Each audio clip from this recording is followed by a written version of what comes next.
Mantan Menteri Perdagangan Thomas Lembong sebagai tersangka dalam kasus korupsi penyalahgunaan wewenang impor gula. Direktur Penyidikan Jaksa Agung Muda bidang tindak pidana khusus Abdul Khohar mengatakan pihaknya telah memiliki alat bukti yang cukup untuk menetapkan Tom Lembong menjadi tersangka.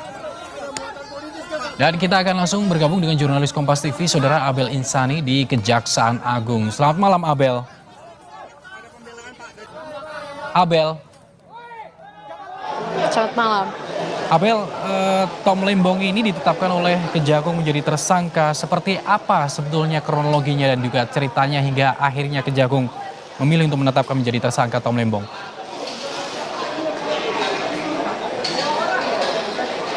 Ya, baik, selamat malam. Memang tadi baru saja dilakukan konferensi pers dan baru saja dua tersangka yang tadi disebutkan sebagai tersangka ini keluar dari gedung Kejaksaan Agung dan dibawa ke rutan Salemba untuk ditahan. Jadi dua tersangka ini merupakan tersangka kasus korupsi impor gula atau importir gula yang dilakukan pada tahun 2015.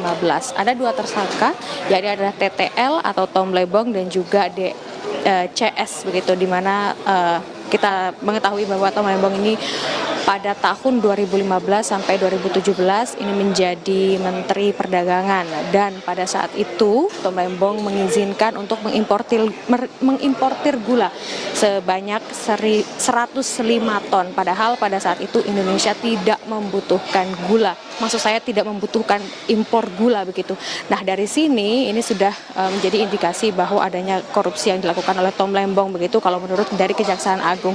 Terlebih yang harusnya mengizinkan untuk ada impor gula ini merupakan hanya dari BUMN, tetapi pada saat itu Tom Lembong melalui Menteri Perdagangan begitu ya, atau pada saat menjadi Menteri Perdagangan malah mengizinkan untuk adanya importir gula, sehingga ini juga yang menjadi perhatian dari Kejaksaan Agung untuk bisa mengusut kasus tuntas importir gula yang ada pada tahun 2015. Nah, dari akibat kejadian korupsi importir gula pada tahun 2015, tadi Kejaksaan Agung sudah menyebutkan bahwa kerugian mengalami negara ini sebanyak 400 miliar rupiah begitu.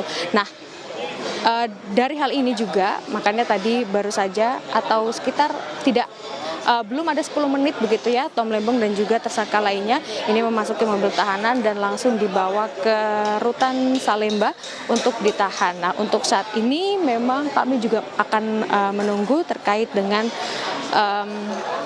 penjelasan lebih lanjut nanti karena akan ada press conference kembali yang akan dilakukan oleh Kejaksaan Agung. Sementara begitu yang bisa kami laporkan. Abel, terkait dengan penetapan tersangka oleh Kejagung terhadap Tom Lembong dan satu tersangka lain tadi, apa alat bukti yang menguatkan Kejagung, Abel?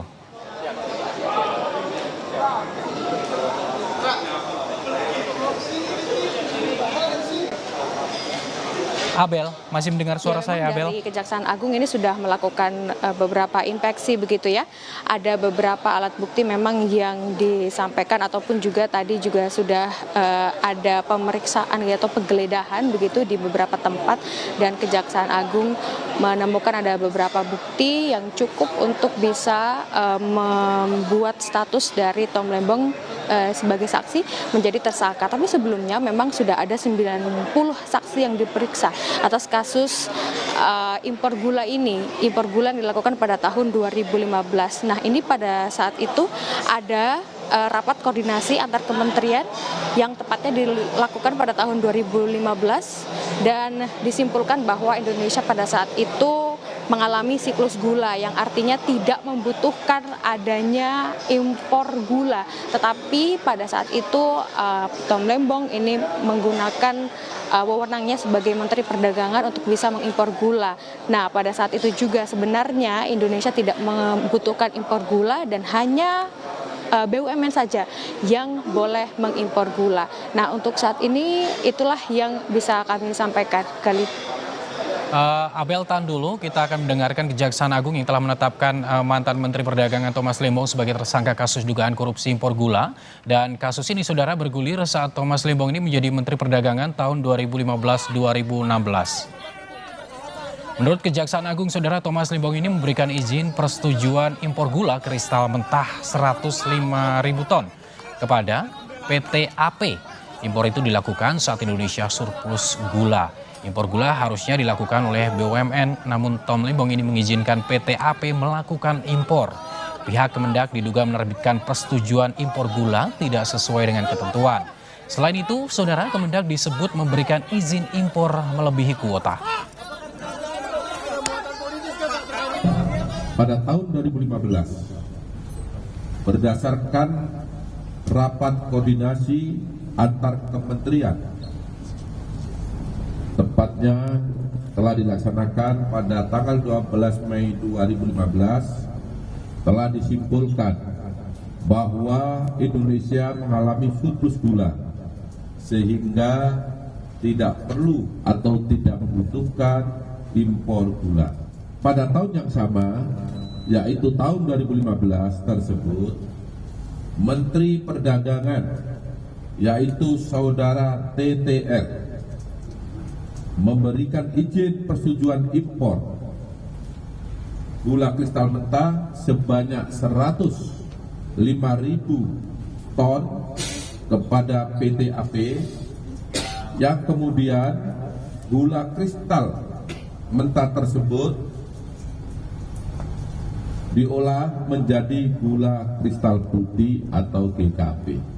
Sesuai dengan keputusan Menteri Perdagangan dan Perindustrian nomor 527 tahun 2004, yang diperbolehkan impor gula kristal putih adalah BUMN.